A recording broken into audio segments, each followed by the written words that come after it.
Welcome to the Bobby O Show. My name is Bob O'Potzner, and have I got a great show for you today. This will be the first time I've ever had a show with someone who has more experience hosting television shows than I do.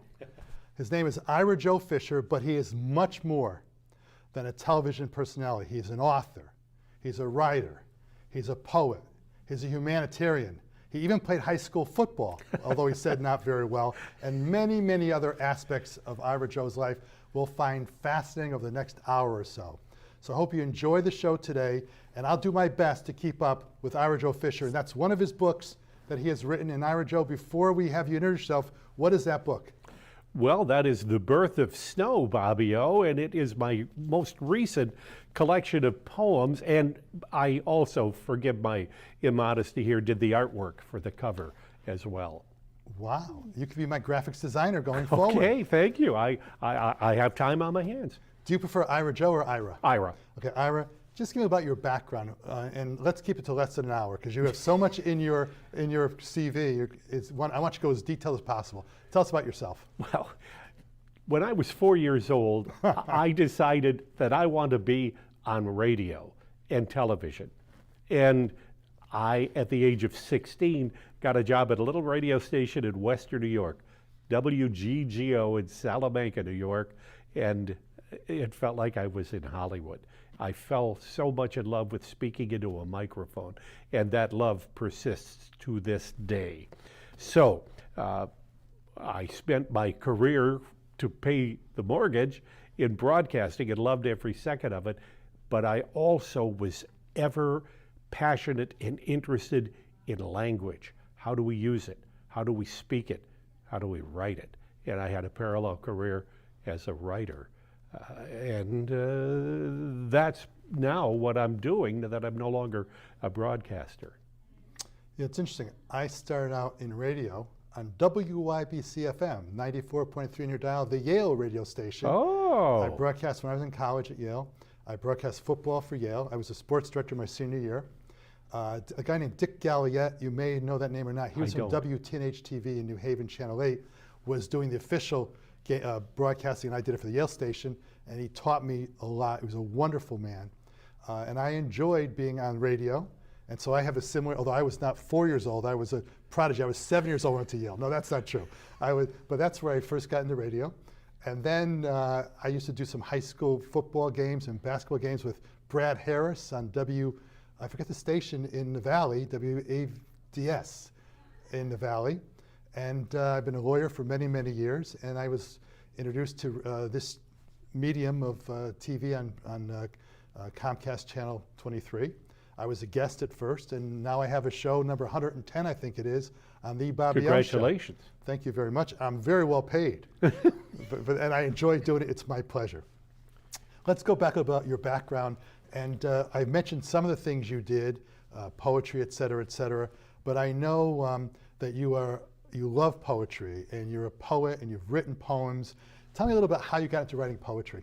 Well, when I was a junior in high school, we had a teacher named Mr. Felton, Bobby, and he had us read Walden by Thoreau. We read Crime and Punishment by Dostoevsky, and then on a Friday he said, Monday we're going to study some poetry, and I thought, and everybody else in the class thought, and when Monday rolled around, we read a poem called Thanatopsis by William Cullen Bryant, and something happened beautiful to me, and I fell in love with that poem and with poetry, and then went on to pursue it and presume to write it.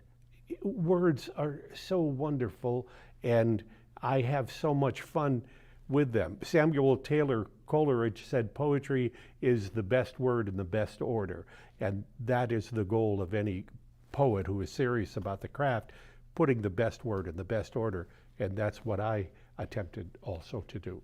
Before we had the show today, we were talking about the importance of punctuation in poetry. Amen. And I was telling this story about a lawsuit I had in which the location of a comma was critical to success in a case that I had, because my client, knew where the commas were and what had to be part of a termination of an employment agreement. The other side didn't follow it. So tell me the importance of punctuation to you in poetry. W.S. Merwin, a poet that I love dearly, late in his career decided not to punctuate his poems, and I fault him for that. To me, punctuation, the semicolon, the comma, the period, in conjunction with capitalization properly rendered, is how we inflect a line of poetry. Poetry consists not merely of words, but also of syllables, what seem to be small considerations, and then also punctuation, not a small consideration. I mentioned to you, and I mentioned it to my students, the punctuation in poetry and prose is like the road signs along the highway to tell us that the bridge freezes before the road surface. It's slippery when it rains. There might be deer crossing. It affects how we make that journey in an audible bubble. Likewise, the journey through a poem, to me, requires that we punctuate properly. I have a confession to make on the air to you. Some people are afraid of math. I'm not afraid of math. In fact, when people say, what should I take in college to become a good lawyer, they're expecting me to say reading and writing, which is critical, and I say math skills, especially Really? like Algebra 1 and Algebra 2, because you use it in your case, and some lawyers are afraid of mathematics. I'm afraid of math. Okay, I am afraid of poetry. And I'll tell you why.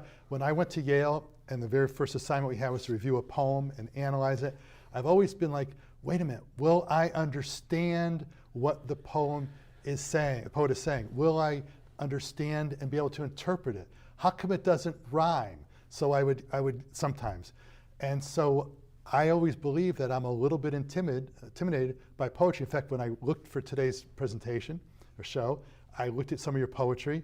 One poem hit me really appropriately because I wasn't afraid of it because it brought something to mind, but I am a little bit afraid of poetry. Confession, folks. Comment, sir?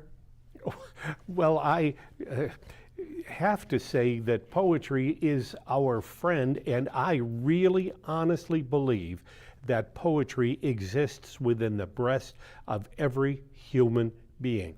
And as I'm called a teacher of poetry, and I'm not, because there is no such thing as being able to teach poetry. All I do is invite it to come to the surface, and I invite it to be clear and understandable, perhaps beautiful, perhaps frightening. You mentioned Edgar Allan Poe before we went on the air, author of some very, very frightening poetry, but there is that wonderful, still chilling aspect of Poe's poetry. And what a wonderful thing. Edgar Allan Poe, all he had to do was add a T to his last name, and he's automatically a poet. Speaking of poetry, we have on screen a poem that you wrote, and this is the poem that you wrote that hit me, and I'm going to explain why in a moment. Would you please read the poem? Perpetuity. Yes. Written in the heat of last summer, and that's important to know. Perpetuity. I summered south past Gettysburg in a later sweating July. Ghosts looming in thunderclouds, watched as day-colored enemy gray above the green, below the blue, where wind heated, haunted, wobbled about the hilled corn and mounded ground. Do the bullets echo and zip, and cannons still kill the stilled air? I ask, while the world battles on, and on, and on, and on, and on.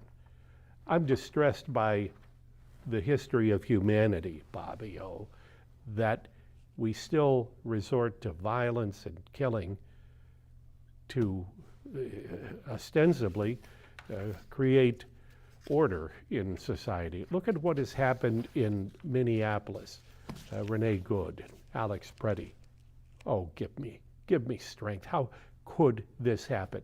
How can you aim a gun at another human being? I'm pro-peace, and I spent 4 years in the military during the Vietnam War, not in Vietnam. It helped to shape my absolute repulsion at the thought of aiming a gun and pulling a trigger. I'm going off on a tangent, forgive me. I was looking for a period, and all I could find were commas there. That's what kept me going there, Bobby. I heard an exclamation point or two, Yes, I think you did. but no semicolons. No. I'm sad at the state of humanity where we resort to this in the Middle East, in Minneapolis, in Somalia. It makes me sad, and who cares if I'm sad? Well, I care that I'm sad. We all care that. What did Hemingway say? No man is an island. Yes, John Donne. John Donne. I want to tell you why this poem struck me. First of all, off air before we started, I mentioned to you about it's nice to have a poet or a writer on my show because sometimes you can say to a person who wrote some fiction, "What did you mean?" And you kind of commented to me saying, "That's not the right question." But before you comment on that, I want to say to you, the reason why perpetuity struck me is I could feel in your poem the gunshots, the result of shooting violence that would happen. And it reminded me of a story when I was in high school, I guess it was. Kent State happened. And May 1970. Correct. And 3 people died who were shot. One was a young lady who was about a mile away going to the library. Yeah. And I remember going to the library to go, it was a microfiche machine. I was reading, that story always hit me. And one of my best friends in the world, who I met in law school, named Rod Dillman, he went to Kent State. But he got there the semester after the shooting. And he wrote a book called Flowers Are Better Than Bullets. It's a fiction book, which I've read, and it's a great book. But my daughter went to Miami of Ohio. It's a long-winded story here. And I drove her out there going to college and driving her back, and the other times we're flying. But I drove out one time to see her in the car, and we stayed overnight in Kent, Ohio. And whenever I go to a college town, I want to view the campus. It's one of my hobbies to visit the campus. I'm with you. So I said, Jessica, let's go look at the Kent State University. There's a statue, whatever. She said, I don't want, I'm tired. I said, I went myself. So I went to the berm. You ever been to Kent State? I have, yes. Okay, so you went to the berm. I went to the berm. I could feel, this is we were there in 2009, 10, whatever it was. Wow. And I could feel, I'm telling you, I'm reading the quote from Nixon and the governor who was a boob from Ohio. Rhodes. He was not a Rhodes Scholar, but he was and I'm telling you, I felt the bullets in the air, and I walked around there and I could smell, it may sound weird. So when I read Perpetuity, that's what I thought about in your poem. I visited Kent State when I was in high school as a potential college to attend, didn't. But driving, my son and daughter-in-law live in Frederick, Maryland, which is 30 miles from Gettysburg. And as I drove past Gettysburg, and I've done many times, it was in July of last year, and it was in July of 1863 that murderous, bloody hillside battle took place. And it just caused me to wonder if the bullets were still zipping and echoing in the air. So you felt similar things to what I felt? Yes, absolutely. Yes, I did. Yes, I did. And this is what poetry is. You feel things. This is what I seek, not what does a poem mean. First of all, that's not a good question. It means what it says. The question one ought to ask, I believe, is what effect does the poem have upon me?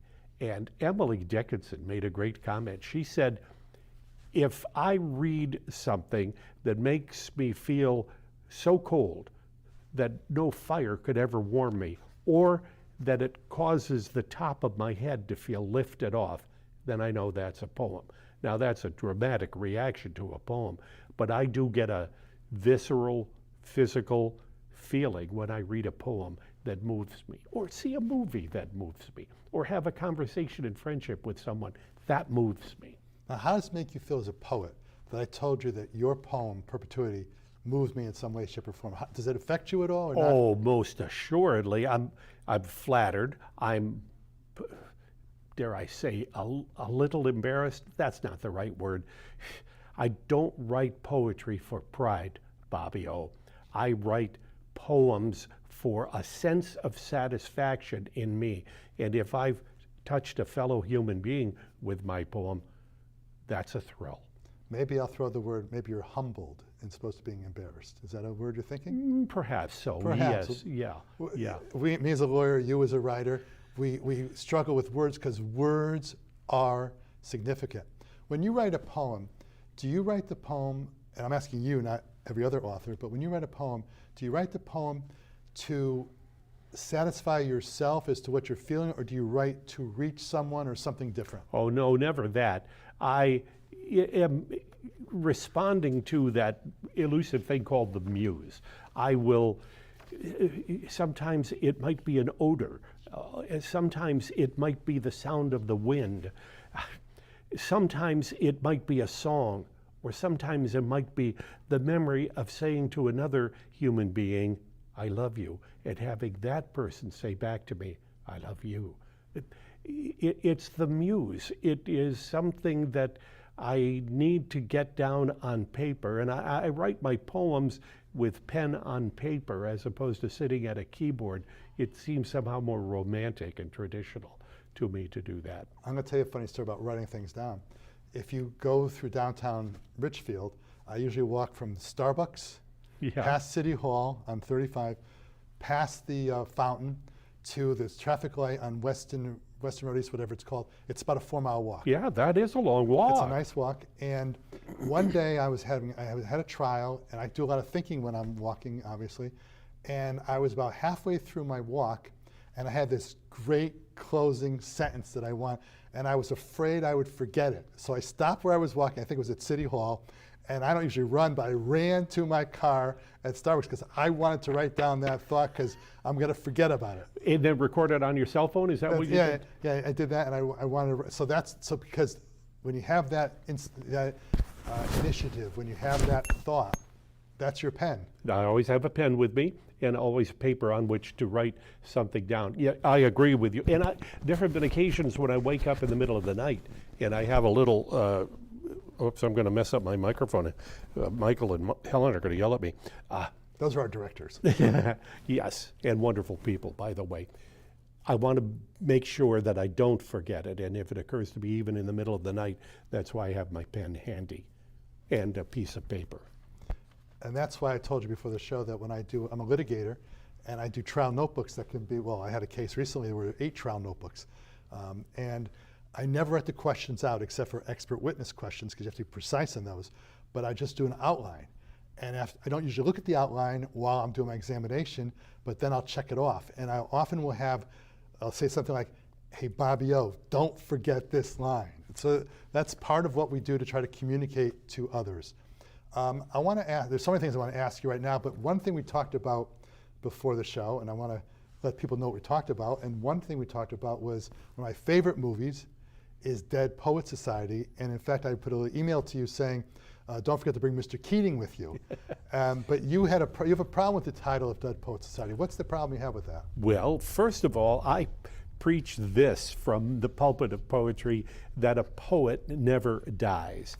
That's why we continue to encounter them as living, breathing creatures, and we can benefit from them. So as far as I'm concerned, Robert Frost is still alive and vibrant, and Emily Dickinson is too.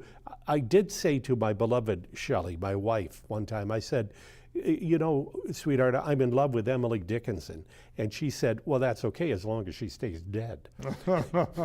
And I had to reassure Shelley that she's not dead, that Emily continues to live. So I believe that, and I'm joking here, but I really believe that poetry lives because the poet lives by continuing to speak to you and me from the pages of the book.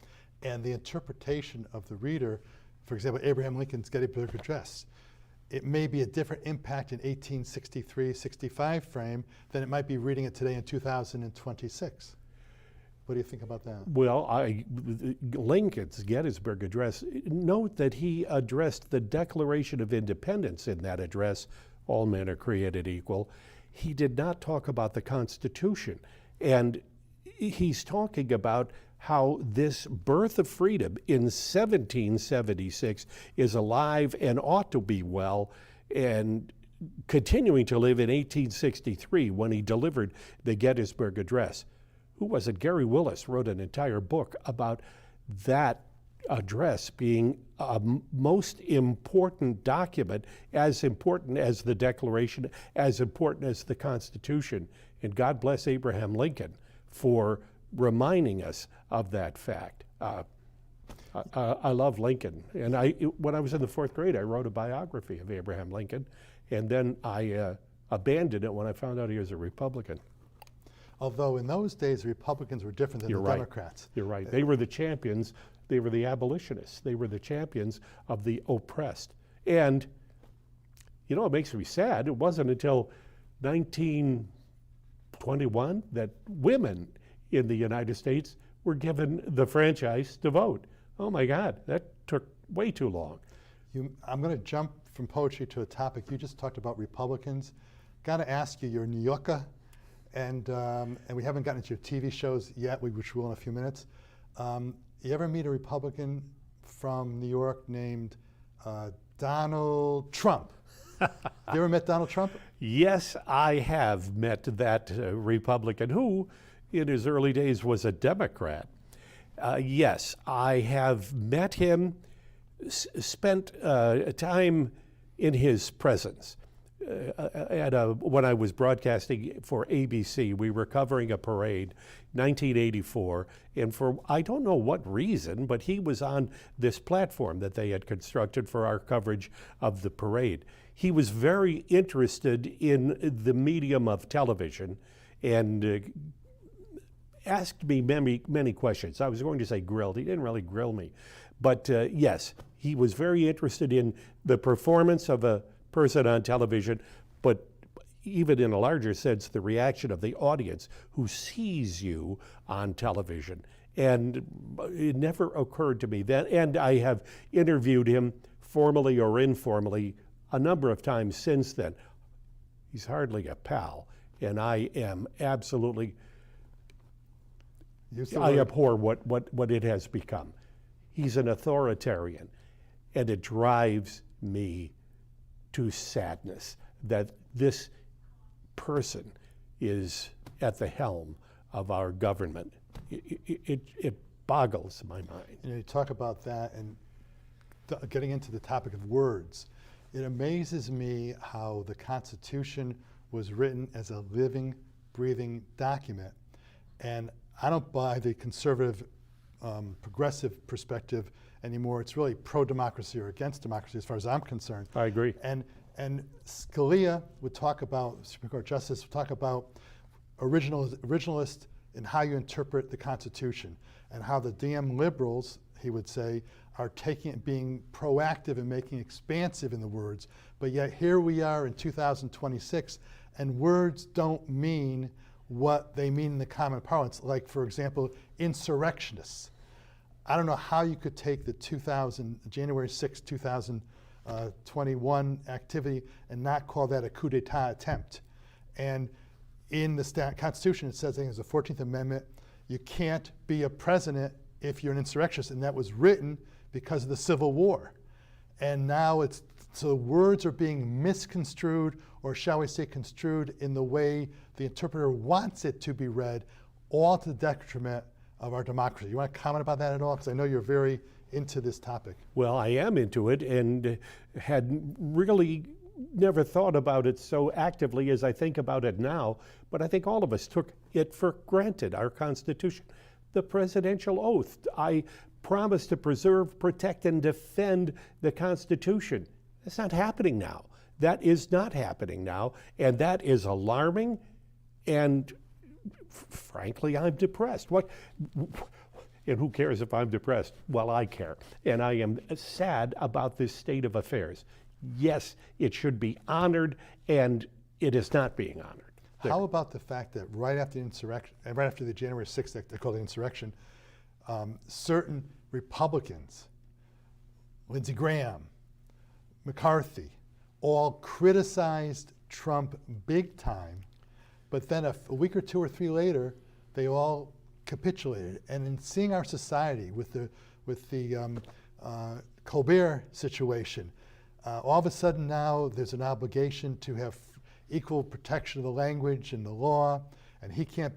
It's all about, and he was not allowed to use his show because CBS wants to, in my opinion, wants to get a certain activity merger approved, and its words are being used in bad ways, in my opinion. I agree, and words are so important, just as punctuation is important. We have abandoned our affection for, we have abandoned our respect for proper use of the language.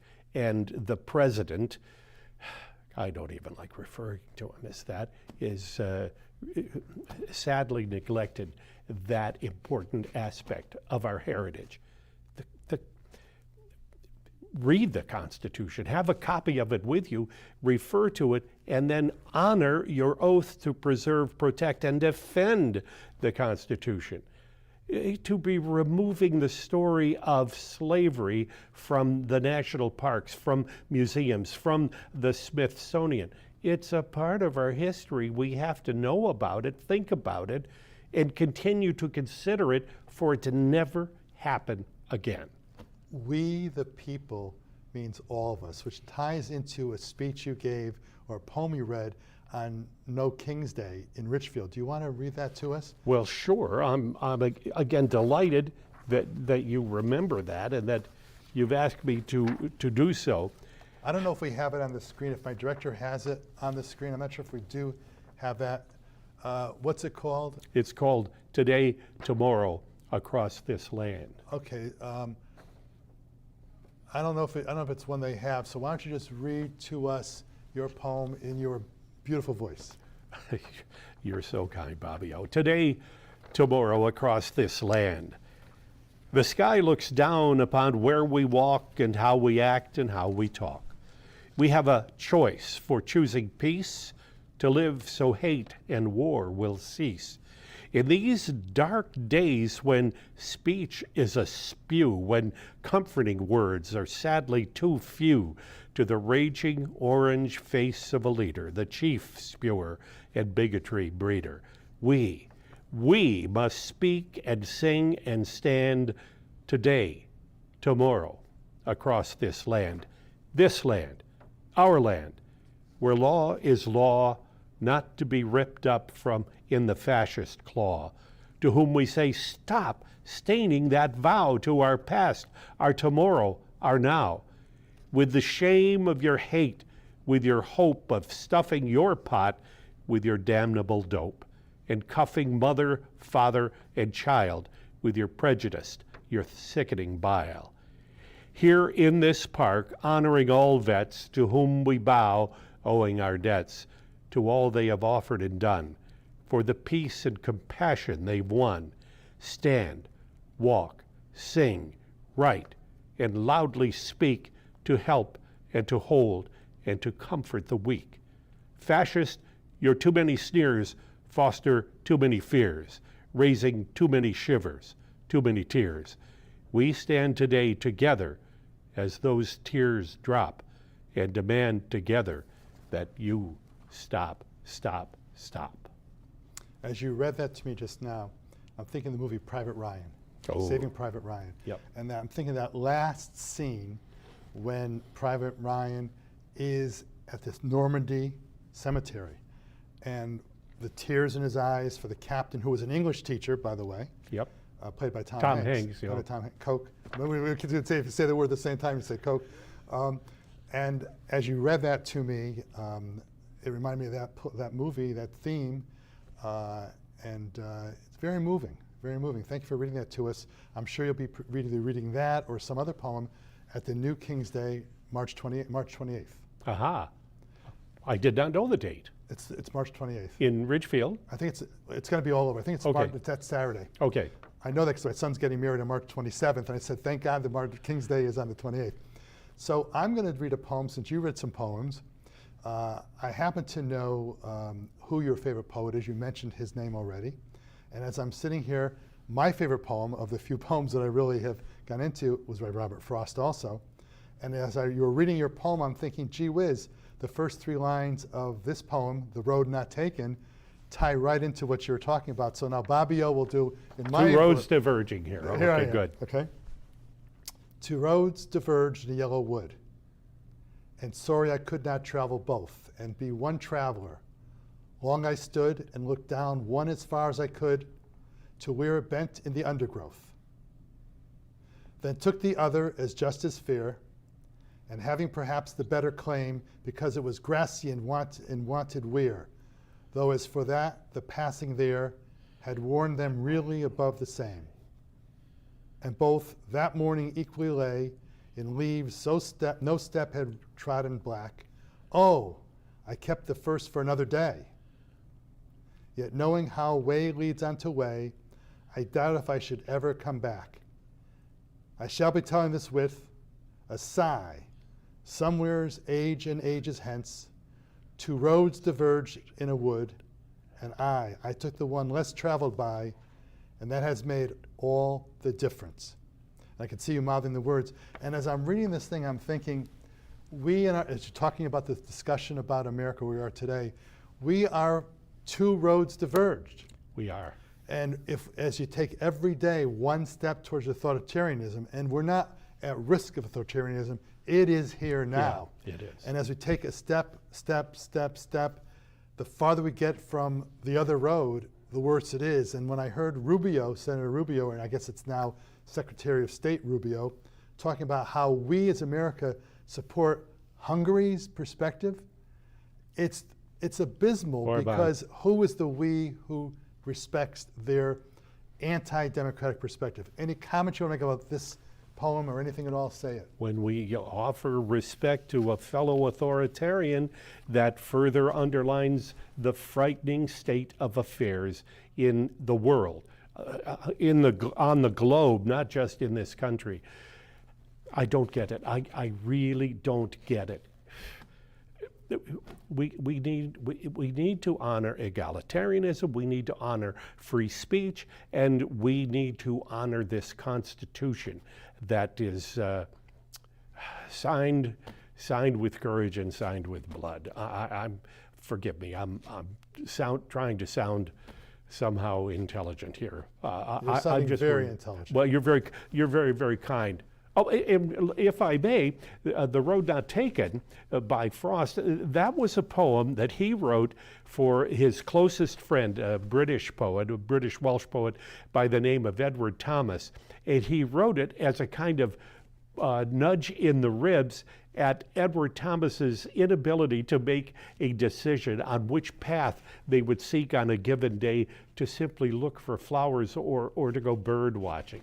It has taken out of gravitas, that poem, that Frost, I don't believe, really intended for it to have, but it has become, yes, an anthem of sorts, yeah. My late father was in the Navy. World War II, very proud to be, he was on a ship in Okinawa. And he was very proud of being in the Navy.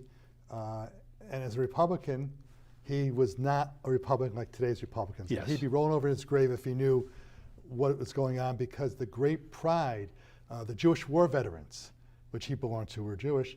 And in the cemetery where he's buried, and my mother's buried, and my Uncle Willie and others in Shelton, Connecticut, where I own cemetery plots. I'm from Shelton originally. Shelton born and Shelton bred, and when I die, I'll be Shelton dead. But every year, Memorial Day, the Jewish war veterans cut the grass, they put flags on the grave, whatever, because they were proud to be Americans to fight for democracy. Yes. That's what it was all about. And it's sad.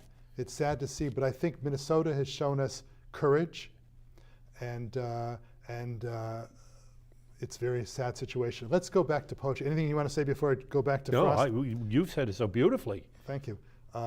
Robert Frost. Why is Robert Frost your favorite poet? Well, it's interesting to me. Robert Frost was born in San Francisco.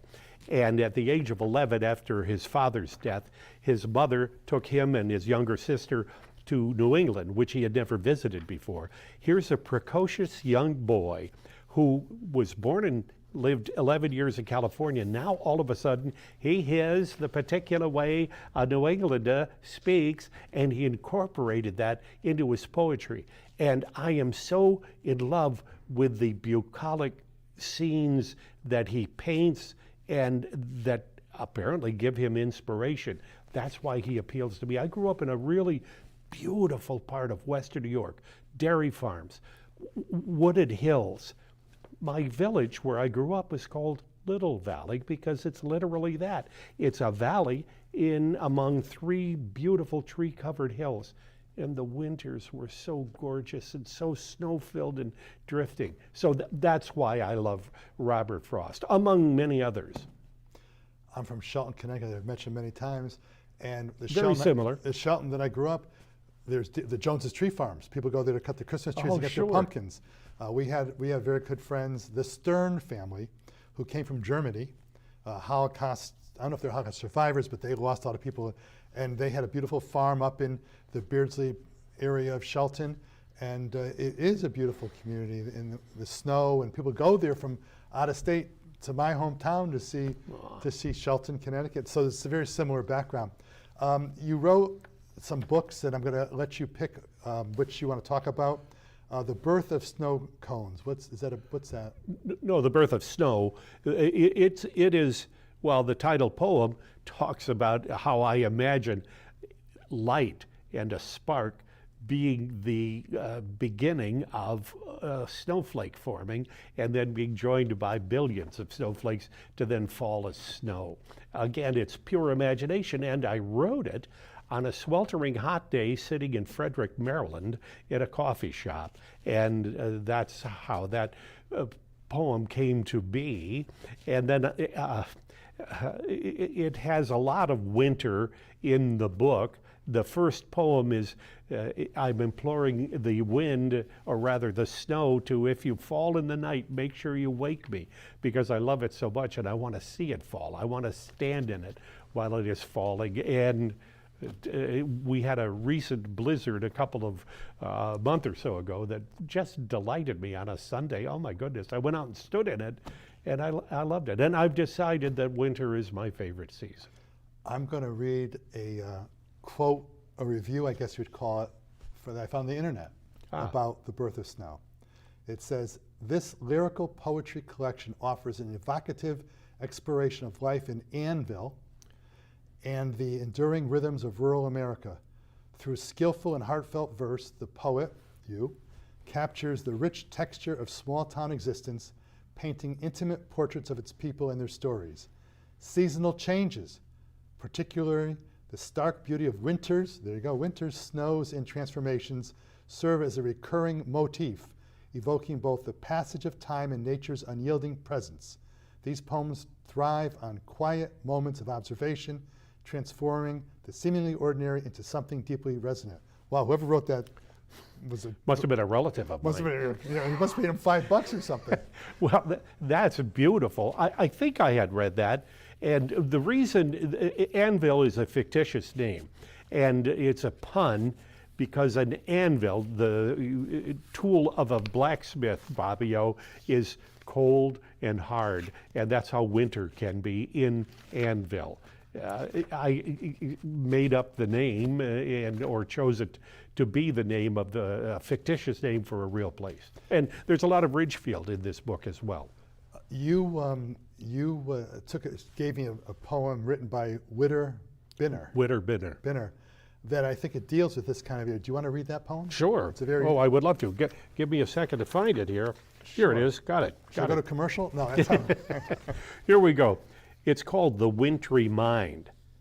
Winter uncovers distances, I find, and so the cold and so the wintry mind takes leaves away till there is left behind a wide, cold world. And so the heart grows blind to the earth's green motions, lying warm below field upon field of snow. I like that repetition that in poetry is called anaphora. Walt Whitman used it to great effect. But on a field upon field of snow. And think of it, snow on top, but it's lying warm and waiting for the coming of spring. It just, Whitter Binner, I just love that poem. Now, when I read that for the first time the other day when you sent this to me, I went maybe a little deeper, or maybe I went tangentially. We're not sure which it is. But the line that says, and so the cold and so the wintry mind, I read that to mean as I read it, and again, you've said to me that it's not what the writer intended, it's what you sort of interpret.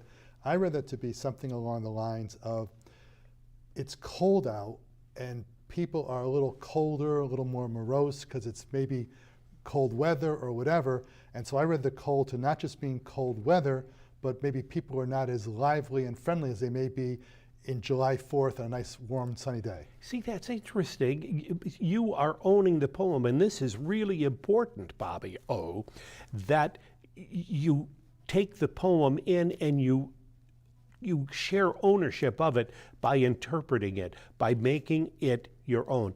This is why I get a bit impatient and sad when people say, I don't get that poem, I don't understand the poem, or that's not what I thought it was about. You make it your own because you have a brain, you are intelligent, and the good and honest poet understands that it's going to be made yours by your interpretation of it. And you're as entitled to your interpretation as Fred is to his. Thank God there are no Cliff Notes for you to go to. No. If those who Can you don't know, imagine Cliff Notes in the old days, if you were reading Shakespeare and didn't understand it, there was a book that would come out and you could get for each Shakespeare play, help you interpret it.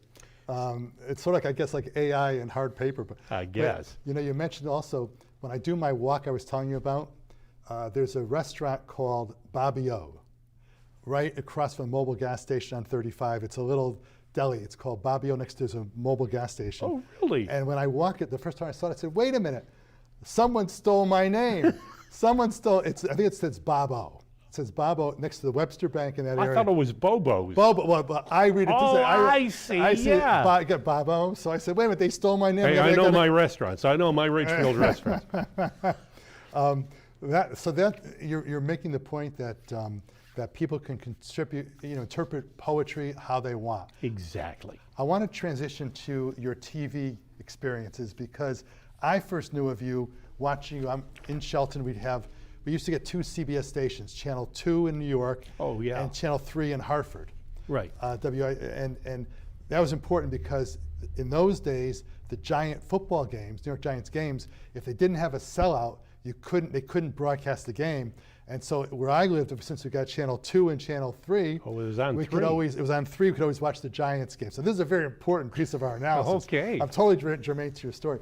But tell us about your experience on TV, going back to WCBS and also WNBC, et cetera, and WKRC in Cincinnati. That's right. I could have had Pam Anderson here, but I guess I couldn't.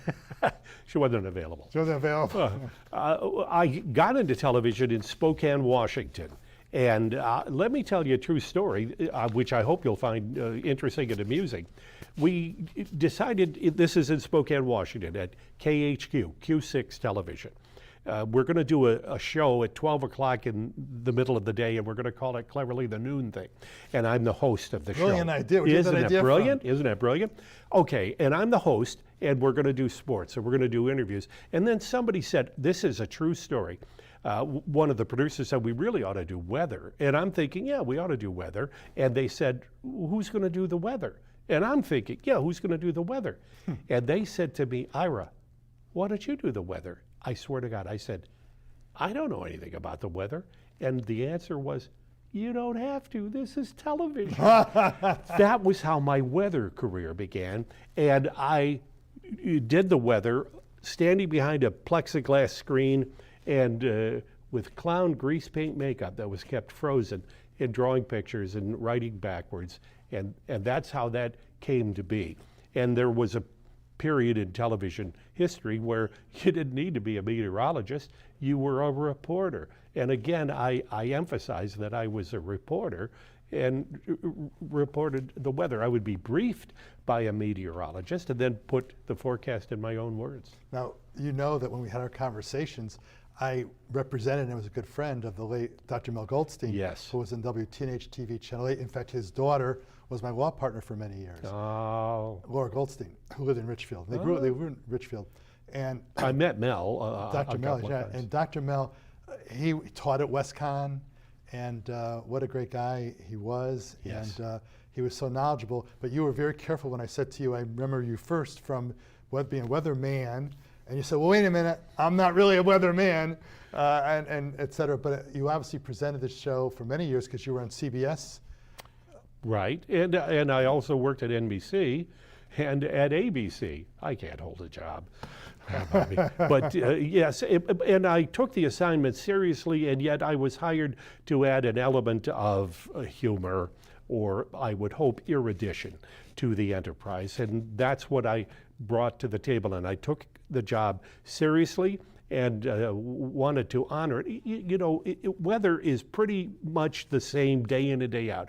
It's going to rain, it's not going to rain. It's going to snow, it's not going to snow. If there's a danger of a tornado, I'm going to be very serious about that. If there is a danger of flooding, I am certainly going to be serious about it. Most days, it's pretty much not a big deal. You can have a little bit of fun with it, and that's what I attempted to do.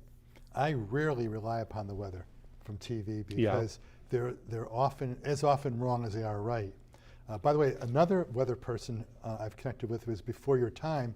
Her name was Gloria Ocon, and she was on WPIX Channel 11 in the city. In the city, and I think she was the Arnold Bread lady. There was a guy Tex Antoine. She was on Tex Antoine show, and her sons are very good friends of mine. Ted Ocon, who was very proud of his mom, and also his little brother Tommy Ocon was the little boy on the Mean Joe Green Coca-Cola commercial. Oh, really? Yes, and that Joe Green gave his jersey. That's right, and they recently had their 50th a few years ago, 50th anniversary, and Tommy Ocon was the little boy in that, maybe because of mom, I don't know what. What a sweet story. Oh yeah, the Ocon. That's a touching commercial. Yeah, that's a very touching commercial. So you were on TV, and you were in Spokane, Washington, and then you got to CBS. Well, no, then I went to Cincinnati, an ABC affiliate at the time, and worked there, left and went to ABC, and then foolishly, I left ABC to go back to Cincinnati to do my own talk show, the Ira Joe Fisher Show, which lasted 2.5 years, but never really got any traction, and I blame myself for that. And I regret leaving ABC. Came back to NBC. Before you leave that, 2.5 years, so that means you did about 120 shows more or less. Yeah, so I suppose. Bobby O with 108 to 10 shows, I'm catching up. Too bad I wasn't born at that point in time. No, that's not true. Well, if you put on weight, you could do weather. So anyway, that I wish I had never left ABC. That was a huge mistake that I made, because I loved working there, and I loved the people, and likewise I loved the people in Cincinnati. But it just, I wanted it to be the Ira Joe Fisher Show, which is what its title was. Gone with the Wind was taken, but it just didn't become a success. Well, I'll say this to you, that first of all, my daughter went to Miami of Ohio. Oh, sure. And I had several friends at Yale who were from Cincinnati, Moeller High School, whatever. Oh, yes. And I think the people from Ohio, people, Jessica, who made her friends, and all the friends were Canton, Ohio, whatever, they were all great kids. And the kids I knew from Yale, the Midwest kids, were just phenomenal. So I can see the attraction to Cincinnati, Ohio, et cetera. Well, we still have dear friends there, and we go back every summer for a reunion. And it is one of the joys of Shelley's and my life to go back and reunite with these friends, and we're in touch all the time. So then, let's go on to your career after ABC you left. By the way, who were you with? Ernie Anastas, Kaidi Tong, Tom Snyder. Oh, Ernie Onassis. Before you do that, one of the most frequent guests on my show is Michelle Phillips. Oh. And she has done she's been on 12 times. She's an author. She has been on podcasts with Ernie Onassis. He's about 80 years old or so. Yeah. And she's done one of the nicest human beings on the planet. Yeah, she said wonderful things about Ernie Onassis. And who else were you with? Roger Grimsby and Bill Butel. I remember Bill Butel. Oh my God! Again, just dear, sweet people. Spencer Christian, Stormfield. Was Stormfield a weatherman? Yes. Was that a real name, Stormfield? That was his real name, and his father was Frank Field, who was the weatherman at NBC, and Storm was at ABC. I remember Dr. Frank Field. Yeah, there you go. Johnny Carson used to talk about him frequently. Johnny what was his name? Oh yeah, Johnny Carson. And then I worked at NBC. Al Roker is a dear friend of mine. Is and he was in Northern Ohio, Cleveland, and I was in Southern Ohio, Cincinnati. And we became friends when his station offered me a job, and I never took it, but then we came to New York together, that is at the same time. I was at ABC and he was at NBC. And then when I came back to New York, Al was instrumental in me going to NBC. I can't help when you think about NBC, the sad Samantha Guthrie story. It is. I don't know her. Do you know her at all, Samantha? No, I never met her, but she is so highly regarded by her coworkers. As a person, even beyond her TV show, it's so sad. It is. I hate to see what's going on there. And it is heartbreaking. It is heartbreaking. And again, there's way too much heartbreak in the world. So you left NBC to go to CBS. Yes, had a really good agent, and it got me a really good position at CBS, and then it just, my career just kind of. Well, tell me, who are you with at CBS? At CBS, I was with Dana Tyler, and Ernie was also at CBS too at the same time, and John Slattery, one of the giant reporters in our industry, who died way too young. He was a deeply spiritual person and one of the funniest people that I have ever had the good fortune to be with. I'm in the process of boycotting CBS. Are you? Because of what happened with Colbert? Well, even more so, the ABC I'm mad at also because the settlements of lawsuits brought by Trump that were clearly winnable cases by the stations. In fact, in law school, at Duke Law School, we were divided into different sections, and we all took the same class except we had one was a writing section, and mine was torts, which dealt with a professor, David Lang. I had him for a year. We did our writing, learning how to write as lawyers, and the First Amendment was what we studied. New York Times versus Sullivan, all those big seminal cases. And so I have a great love and affection. I had a TV show with Rod Smola, who was number one in my class at Duke, who became a president of Furman University, dean of Vermont Law School. We did a show just about the First Amendment on the Bobby O Show about 2 months ago, and I just am disgusted by not protecting the First Amendment. We have 2 minutes left on this show. You're going to come back, please. Oh, I would love to. Okay. In the last 2 minutes, I want to have you just talk to me a little bit about anything that's on your mind that we haven't discussed today, or things you want to add on. I worry that I've been too mouthy, Bobby O, and I'm not fishing here for anything. But the thing is, I have been blessed to have a career that has been such a joy for me, and I would hope that somehow that joy would emanate from me and cause joy to rise in the viewer. I always speak only and ever to one person. I never use a group address, never ladies and gentlemen, never hello gang. It's always, I want each person watching what I do on television or say on radio to feel singled out for what it is I'm saying. And the same is true with my poetry. I want the person reading my poem feel as though I am talking directly to you. And I would hope there would be some joy in that.